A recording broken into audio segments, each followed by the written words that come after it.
Hi friends, అందరికీ నమస్కారం. తీయని కథలకు స్వాగతం. ఈరోజు మనం బేతాళ కథలు చెప్పుకుందామండి. కథలోకి వెళ్దామండి. బేతాళ కథలకు పూర్వరంగం గురించి ముందుగా మాట్లాడుకుందాం. విక్రమార్కుడు ప్రజలు సుఖంగా ఉండేలా పరిపాలన చేస్తున్నాడు. ఒకనాడు ఒక సన్యాసి అతని వద్దకు వచ్చాడు. రాజు ఆ సన్యాసిని ఎంతో గౌరవించాడు. అతని వినయ విధేయతలకి, భక్తి ప్రపత్తులకి ఆ సన్యాసి ఎంతో సంతోషించి ఆశీర్వదిస్తూ ఒక పండుని ప్రసాదించాడు. అయితే ఆ పండుని ఏం చేయాలో మాత్రం చెప్పలేదు. ప్రతిరోజు ఆ సన్యాసి రావడం, ఒక పండునిచ్చి వెళ్ళిపోవడం. విక్రమార్కుడు ఆ పండుని దాచమని ప్రక్కనే ఉన్న కోశాధికారికి ఇవ్వడము ఇలా జరుగుతూ వస్తుంది. ఒకరోజు సన్యాసి ఫలమిచ్చేసరికి విక్రమార్కుడికి సమీపంలో ఒక కోతి ఉంది. అదేమో ఆశగా ఆ పండు వైపే చూస్తుంది. అది గమనించిన రాజపురోహితుడు కోతికి అందించాడు. కోతి ఆ పండును తినాలని దానిని కరువగా పండులోంచి కొన్ని రత్నాలు జలజలమంటూ రాలాయి. అది చూసిన విక్రమార్కుడు చాలా ఆశ్చర్యపోయి అంతవరకు దాచి ఉంచమన్న పండ్లన్నిటినీ తెప్పించి పగలగొట్టించి చూడగా వాటన్నిటి యందు కూడా అతి విలువైన రత్నాలున్నాయి. అప్పుడు రాజు ఆ సన్యాసి వైపు తిరిగి చేతులు జోడించి, మహాత్మా, మీరిలాంటి ఫలాలను నాకెన్నో దినముల నుండి ఇస్తున్నారు. ఒక్కొక్క ఫలములోని రత్నాల విలువ అపారము. నా నుండి మీరేమి ఆశిస్తున్నారు? నేను మీకు చేయవలసిన సేవ ఏమి అని వినయంగా ప్రశ్నించాడు. అప్పుడు ఆ సన్యాసి, రాజా, నేను తపస్సుకి సంబంధించిన ఒక మహాకార్యదీక్షను చేయడానికి నిర్ణయించుకున్నాను.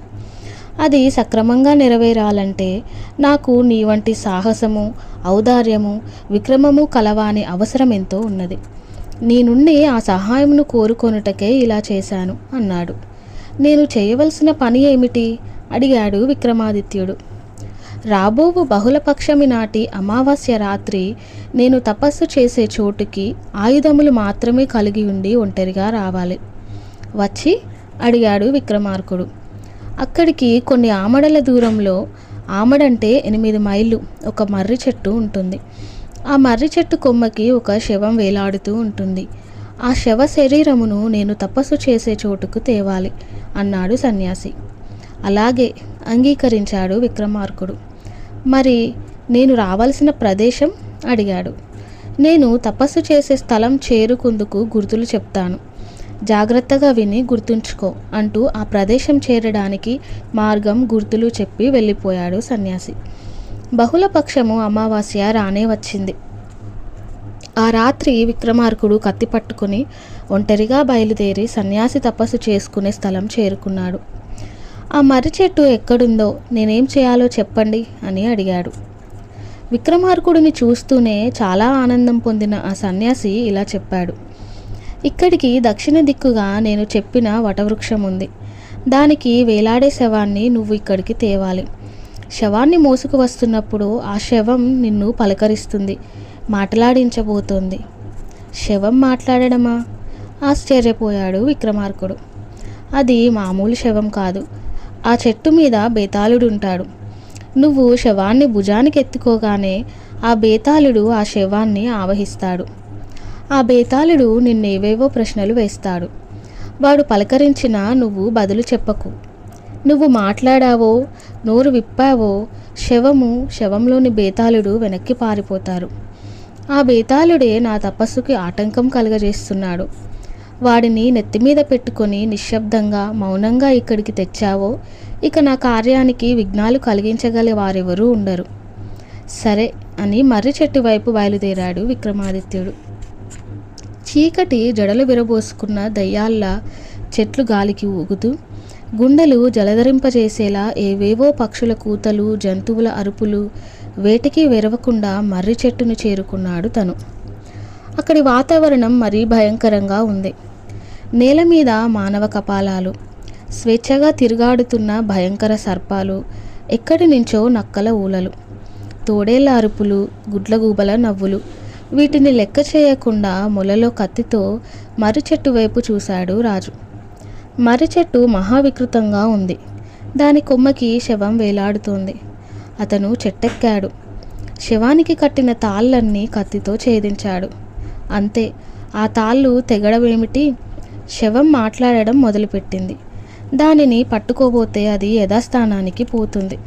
ఓహో, ఈ శవ శరీరంలో బేతాళుడున్నాడన్నమాట అనుకుని విక్రమార్కుడు శవానికున్న తాళ్ళని కోస్తూనే దానిని గట్టిగా పట్టుకొని నెత్తిమీద పెట్టుకొని బంధించి చెట్టు దిగి మౌనంగా నడవసాగాడు.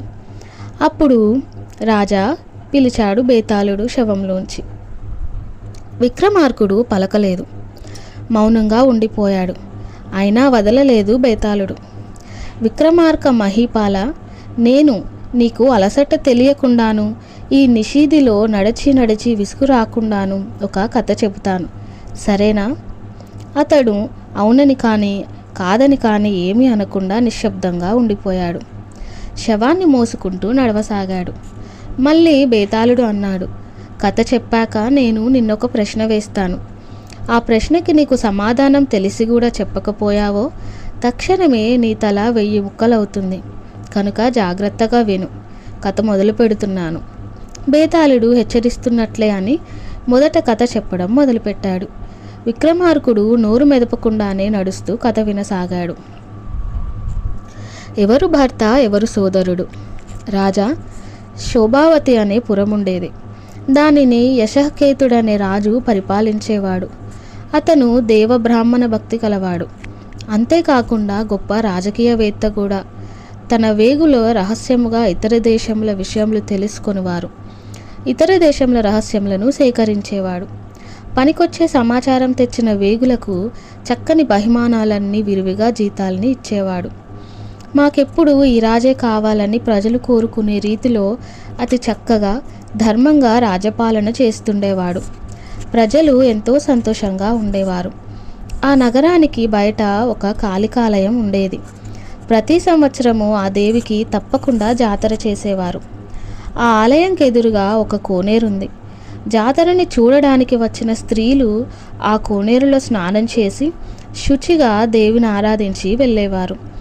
ఒక ఏడు ఉత్సవం నాడు కొందరు ఆడవారు కొలనులో స్నానం చేస్తున్నారు. మరో దేశం నుండి ఎక్కడికో వెళ్తూ తోవలో ఉన్న ఈ చోటుకి అనుకోకుండా వచ్చిన ధవలుడను రజకుడు కోనేటిలో స్నానమాడుతున్న ఒక స్త్రీని చూశాడు. అతనికి ఆ సౌందర్యవతి మీద విపరీతమైన మోహం కలిగింది. ఈమె నాకు భార్య అయినచో కొంతకాలం కాపురం చేశాక నా శిరమును నీకు బలి ఇచ్చుకుంటాను అని ఆలయంలోని కాళీకి మొక్కుకొని దేవీ పూజలు చేసి ఆమెను వెంటాడి ఆమె ఇంటి గుర్తులు చూసుకొని తానే పని మీద బయలుదేరాడు అని మర్చిపోయాడు. తన దేశానికి తిరిగి వచ్చి ఆ యువతి యందు ప్రేమతో రోజురోజుకి కృషించిపోసాగాడు. అతని తల్లిదండ్రులు కొడుకు పరిస్థితిని చూసి అయోమయంలో పడిపోయారు. ధవలుడు మంచం పట్టేశాడు. ఇక తల్లిదండ్రులు ఆరాటము భయము ఆపుకోలేక కొడుకుతో మాట్లాడారు. సంగతేమిటని అడిగారు. అతను కూడా ఏదీ దాచుకోకుండా జరిగినదంతా చెప్పాడు. అతను ఇచ్చిన గురుతులను బట్టి శోభావతిపురానికి వచ్చి కనుక్కోగా ఆమెది కూడా వారి కులమే అని తెలిసింది. అందుకు వాళ్ళెంతో సంతోషించి ఆమె పెద్దలను కలుసుకొని, నా కొడుకు మీ అమ్మాయి యందు మనసుని లగ్నం చేసుకున్నాడు. ఆమె అతనికి ఎంతో ఇష్టము. నా బిడ్డకు మీ పుత్రికనిత్తురా అని అడిగాడు. తప్పకుండా, మాకు అంగీకారమే చెప్పారు అమ్మాయి తల్లిదండ్రులు. ఇకనే కొద్ది రోజుల్లోనే ధవలుడికి ఆమెకి వివాహం జరిగిపోయింది. తరువాత ధవలుడు తన భార్యతో స్వగృహానికి వచ్చి సుఖంగా ఉండసాగాడు. కొంతకాలం గడిచింది. అప్పుడు ధవలుడి భావమరిది వచ్చాడు. అతనికి సోదరి అంటే ఎంతో ప్రేమ. బావా, నిన్ను మా సోదరిని మా తల్లిదండ్రులు ఇంటికి తీసుకురమ్మన్నారు. మీ తల్లిదండ్రుల అనుమతి పొందాను. ఇక నీదే ఆలస్యం అన్నాడు. ధవలుడు అభ్యంతరం చెప్పలేదు. భార్యని తీసుకొని బావమరిదితో తన అత్తవారింటికి బయలుదేరాడు. వారు ముగ్గురు ప్రయాణం చేసి శోభావతి నగర పొలిమేరలు చేరారు. అలసి ఉన్నవారు కాళికాలయం కోనేరు చూసేసరికి ధవలుడికి గతం గుర్తుకొచ్చింది. దేవికి తాను మొక్కిన మొక్కు మనసులో మెదిలింది. అంతే, భార్యకు కానీ బావమరిదికి కానీ చెప్పకుండానే దేవాలయంలోకి వెళ్ళి తన శిరస్సును కాళీకి బలి ఇచ్చాడు. బావ ఏమయ్యాడో తెలియక వెదకి వస్తాను అని బయలుదేరాడు బావమరిది. ఆ ప్రాంతమంతా తిరిగి అతను చివరికి ఆలయంలోకి వచ్చాడు. తల తెగిపడి ఉన్న బావని చూశాడు. అతనికి ఏమీ తోచలేదు. తను కూడా తల నరుక్కొని బావగారి పక్కనే పడిపోయాడు. తన సోదరుడు బావని వెతకడానికి వెళ్ళిన వాడు కూడా ఎంతకీ రాకపోవడంతో వారిద్దరిని వెతకడానికి ఆమె బయలుదేరింది. వెతికి వెతికి వేసారి చివరికి ఆమె కాళికాలయానికి చేరింది. అక్కడ తన భర్తది, సోదరుడిది తలలు, వాటి ప్రక్కనే వారి మొండెములు కనిపించాయి. ఆమెకు భయం వేసింది. విపరీతమైన దుఃఖము, వైరాగ్యము కూడా కలిగాయి. ఆ బీభత్స దృశ్యాన్ని చూసేసరికి ఆమె ఏడుపు ఆపుకోలేకపోయింది. భర్త, సోదరుడు లేని జీవితం నాకెందుకు అనుకుంటూ కాళికాదేవి విగ్రహం ముందే ఉరిపోసుకుని చనిపోబోయింది. అప్పుడు కాళికాదేవి ప్రత్యక్షమై, ఓ యువతి, నీ పతిభక్తికి, సోదర ప్రేమకి ఎంతో సంతోషం కలిగింది. నీలాంటి ఉత్తమ స్త్రీలు అకాల మరణం చెందకూడదు. ఎందుకు చనిపోతావు? నీ ఆప్తుల శిరస్సులను రెండింటిని ముండెములకు కలుపుము, వారు తక్షణం బ్రతుకుతారు అంది. ఆమె వైపు దయగా చూస్తూనే అదృశ్యమైంది. అనూహ్యము, అత్యంత ఆనందదాయకము అయిన దేవి వరానికి ఆశ్చర్యపోతూను, తన భర్త, సోదరుడు మళ్ళీ జీవనం పొందుతారన్న విశేష సంతోషంలోనూ తొట్రుపాటు పడిపోతూ ఆమె భర్త శిరస్సును సోదరుని మొండానికి, సోదరుని శిరస్సును భర్త మొండానికి కలిపింది.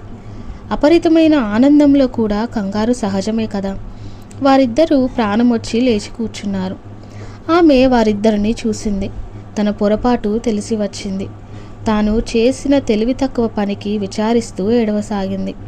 వీరిద్దరిలో తన భర్త, తన సోదరుడెవరు తేల్చుకోలేక తెల్లమొహం వేసి ఉండిపోయింది. ఆమెకి ఏమీ తోచడం లేదు. రాజా, వారిద్దరిలో ఆమె భర్త ఎవరు? ఆమెకు సోదరుడు కాదగిన వాడెవడు? సకారణంగా సమాధానం చెప్పు అన్నాడు బేతాళుడు. సమాధానం తెలిసిన విక్రమార్కుడు సమస్యను పరిష్కరించకుండా ఉండలేకపోయాడు.